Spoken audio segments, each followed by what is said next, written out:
Chapter 441. With an inscrutable expression, Robel began his story.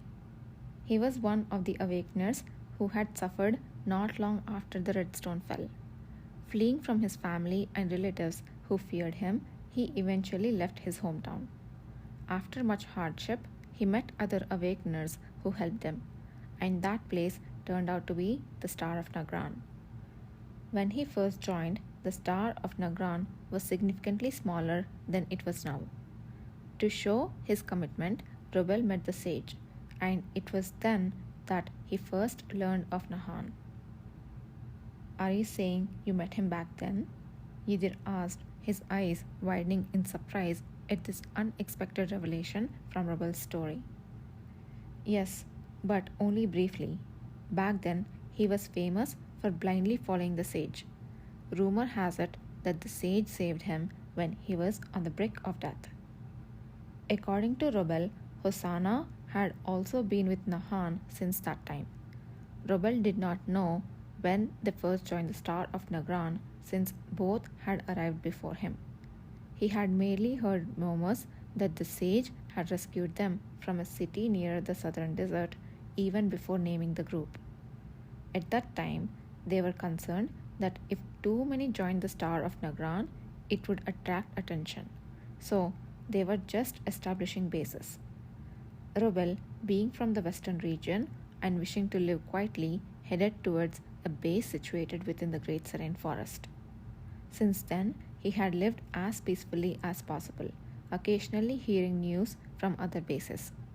Rumors reached him that Nahan was actively involved in rescuing and recruiting other awakeners, but Robel considered it none of his business. Near the formation of the cavalry, not the gradual shift in public perception of the awakeners had anything to do with him, but all that changed due to this recent incident. The Star of Nagran, as I knew, it wasn't really an organization. It was just a place where people who wanted to survive could help each other. The sage encouraged us to empower ourselves for self-defense, but never told us to misuse our abilities against others. Robel had met the sage only once when he first joined, but he held him in high esteem. Despite knowing little more than what he had just revealed, the sincerity in his eyes when he spoke was undeniable. In contrast to Gale and Doyle, the brothers who had been reticent about discussing the sage, Robel was relatively open. Although his less guarded demeanor indicated he wasn't deeply involved in the inner workings of the organization, the genuine reverence he showed was identical. It seems evident that the sage, unlike Nahan, tends to keep information about himself concealed. Could he be someone capable of leading people? Even if I could return there after all that's happened, making enemies of those I considered comrades, I have no intention of doing so. But I do believe the sage is a genuinely good person. Whether he knows about the situation or not, I can't say. Well, did the sage really not know about what was going on?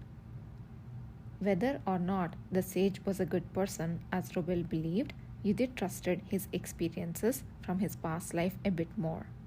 Even if many things had changed in this life, the internal strife beginning to unravel within the Star of Nagran had long been evident.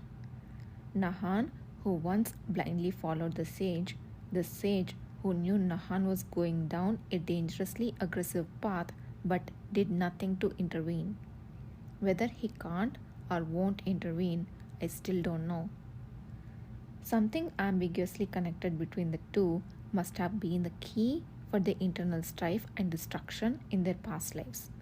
Ydir's experience and intuition whispered that only by knowing the truth could they protect themselves and prevent Nahan from doing greater harm. And beyond that, I also want to find out if the identity of the so-called sage has any connection to the person I met in my past life. Thank you for sharing your honest opinion. It will be very helpful, Ishir said, offering a grateful smile. If there is anything more you wish to say, feel free to do so now. Ah, in that case, please forgive me, but I have something to add. With his hands clenched tightly in tension, Rubel cautiously began to speak. I am aware that you chose not to swiftly mete out punishments to the individuals captured by the cavalry, but instead conducted thorough investigations to determine the severity of their crimes and even provided medical treatment for their injuries. Since learning this, I have wondered how things might have been different had I not fled from Great Serene Forest and instead met with the cavalry to exchange words. Now that I know more, I regret that decision. The reason the cavalry had begun chasing after the Star of Nagran was to find Nahan. They had no interest in indiscriminately capturing and punishing ordinary awakeners simply because they belonged to the same organization. However, people like Rubel were not well informed about what Nahan had done. They only knew that in the usual course of trying to rescue awakeners, they had clashed with the cavalry and casualties had ensued, putting the Star of Nagran in peril.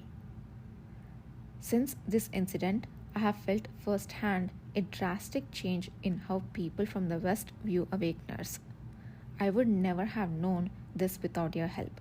Yet, the majority of people within the Star of Nagran are still unaware of this reality, Rubel said, bowing politely.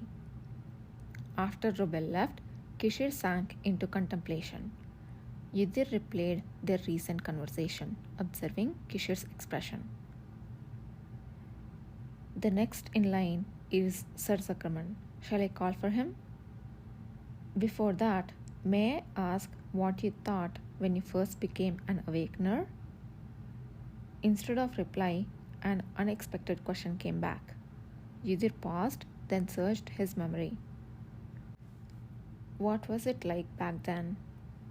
Unlike Kishir, for whom only about 2 years had passed since Awakeners first appeared, for Yudir it had happened well over a decade ago. Recalling those times took effort.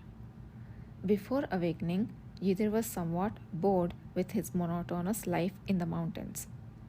Sometimes his curiosity to see the wider world gripped him, but with no clear purpose, he simply continued on with his daily routine.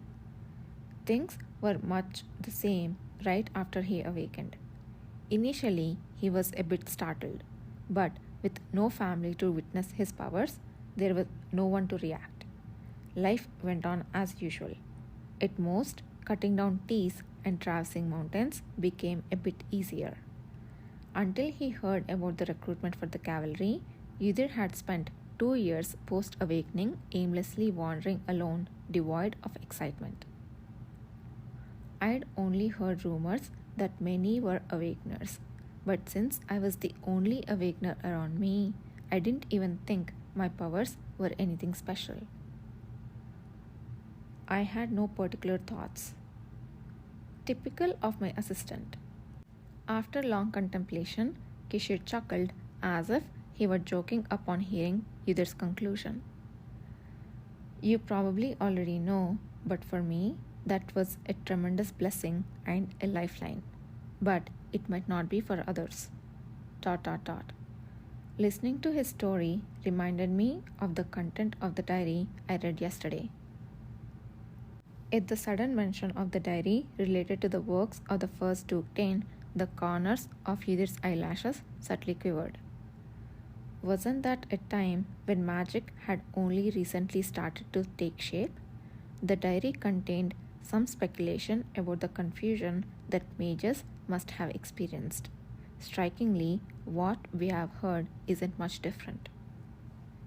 It was an entirely unexpected line of thought. What did it mean that the initial experiences of mages documented in a diary mirrored the experiences of today's awakeners? After having this conversation today, I feel like I need to read that diary once more. Kishir looked at Yudir as he spoke. Would you like to go through it together tonight? Was this an offer based on Yudhir's displayed interest in the diary? Slower than yesterday, yet still profoundly, Yudhir's heart began to beat.